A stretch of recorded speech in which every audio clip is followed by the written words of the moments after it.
Jessie moral stories. Friends, ఇది యేసుక్రీస్తు చేసిన అద్భుతాలలో ఒకటి. ఒక చిన్న గ్రామం పేరు బెత్సైదా.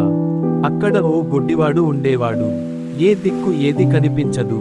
చాలా సంవత్సరాలుగా చీకటి జీవితమే అతనిది. కాని అతనికి మంచి స్నేహితులు ఉండేవారు. ఒకరోజు వారు అతనితో చెప్పారు, యేసయ్య మన ఊరికి వచ్చారని, ఆయన రోగులను స్వస్థపరుస్తున్నాడని, మేము నిన్ను ఆయన దగ్గరకు తీసుకెళ్తామన్నారు. అలా గుడ్డివాడిని తీసుకొని యేసయ్య దగ్గరికి వెళ్ళి, వాని ముట్టవలెనని ఆయనను వేడుకొనిరి.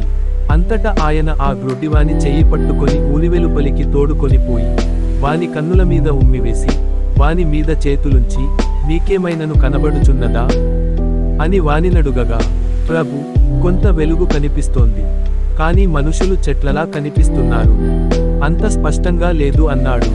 యేసయ్య మళ్ళీ అతని కళ్ళపై చేతులు ఉంచారు. ఈసారి అతనికి స్పష్టంగా అన్ని కనిపించాయి. ఆకాశం, పక్షులు ఎగరటం, తన స్నేహితుల ఆనందమైన ముఖాలు. అతను సంతోషంతో ఉప్పొంగిపోయాడు.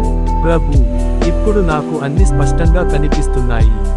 నేను ఇప్పుడు చీకటిని దాటిపోయాను. యేసయ్య సున్నితంగా నవ్వుతూ చెప్పారు, నీ విశ్వాసమే నీకు వెలుగు తెచ్చింది. ఈ సంఘటన మనకు ఏమి నేర్పుతుంది? దేవుని పని ఒక్కసారిగా జరగకపోవచ్చు. కొన్నిసార్లు అది కొద్దిగా జరుగుతుంది. కానీ ఆయన ఆ పనిని ఏదో ఒక రోజుకి పూర్తిగా జరిపిస్తాడు. మనం విశ్వాసంతో ఉండాలి, ఓర్పుతో ఉండాలి. ఆరోగ్యం, విజ్ఞానం, ఆధ్యాత్మిక వెలుగు, ఇవన్నీ కొన్నిసార్లు మెల్లిగా వస్తాయి. కానీ దేవుడు ఏ పని ప్రారంభిస్తే అది మంచి మార్పుకే తీసుకెళ్తాడు.